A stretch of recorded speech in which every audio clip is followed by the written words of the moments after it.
প্রশাসন তাকে বলে। একদিকে যখন আপনাদের এই প্রতিবাদ সভা চলছে তখন অন্যদিকে দেখছি সামনেই 50 থেকে 60 মিটার দূরে একটা মন্দির অবস্থান করছে।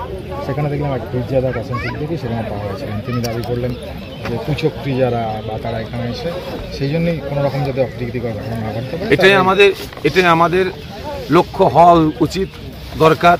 যেহেতু আমরা ভাইয়েরা যখন আজকে এখানে সভা করলাম, বিভিন্ন জায়গার পরিস্থিতি দেখে আমরা আলোচনা করলাম যে আমাদেরও ভাইদের মধ্যে এখানে কয়েকজনকে মন্দিরের পাশে থাকা দরকার। পুলিশ মন্দির অবস্থান করছে।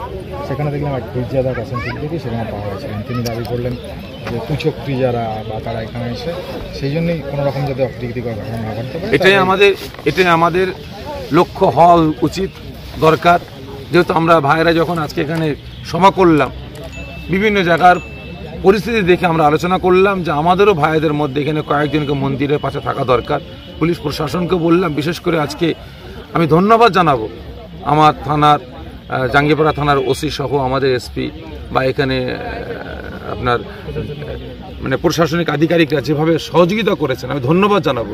এবং ওসি সাহেবকেও বলেছিলাম যে আমাদের এখানে পাশে মন্দির আছে, এখানে আপনারা কিছু পুলিশ প্রশাসন আপনারা গার্ডে রাখবেন, আমার ভাইরাও থাকবে, আমাদের ভলেন্টিয়াররাও থাকবে। কারণ আমাদের মধ্যে এ সরকার, বিশেষ করে বিজেপি সরকার, হিন্দু মুসলমানের দাঙ্গা লাগাবার জন্য বিভিন্ন জায়গায় দেখছি কিছু মানুষকে টুপি জুব্বা লাগিয়ে দিয়ে মানে মুসলিম সমাজের মধ্যে একটা হিন্দু মুসলমানের বিভেদ সৃষ্টি করার জন্য চক্রান্ত শুরু করেছে, যাতে আজকে ফুরফুরা একটা সেন্সিটিভ জায়গা, এখানে কোনো দাঙ্গা না লাগাতে পারে, তার জন্য আমাদের ব্যবস্থা নিতে হবে। সরকারের কাজ হচ্ছে রাস্তাঘাট, পানীয় জল, স্বাস্থ্য।